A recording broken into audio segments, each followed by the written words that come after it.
Today we discuss about the management of double ectopic pregnancy. I will discuss only about the management of double ectopic pregnancy and how to write in exam in the flow chart way.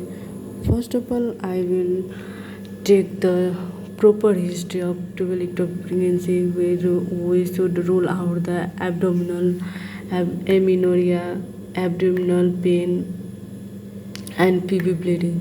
Then evaluation of high risk factors and examination, urine beta HCG, ELISA, serum beta HCG, or the ultrasound scan. Most prefer the intravaginal scan.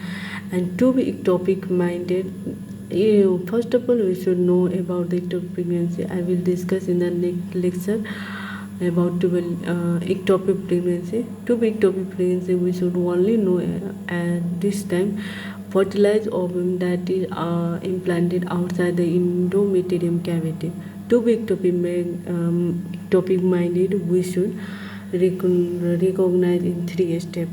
If there is some clinical feature, some clinical feature or beta HCG negative, then repeat the beta HCG in 1 week. Then if negative, then pregnancy is excluded. This is the 1 step.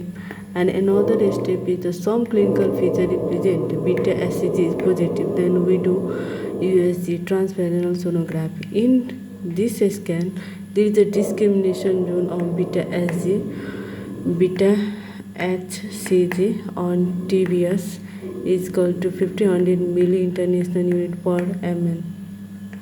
If there is an intrauterine sac, determine the viability or beta HCG increases more than 60% in 48 hours.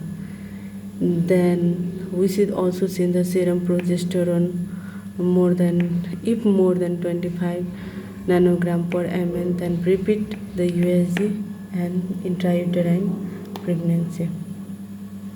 If there is a uterine cavity is empty with adrenal mass, then we do laparoscopy and unruptured tubal ectopic pregnancy is diagnosis.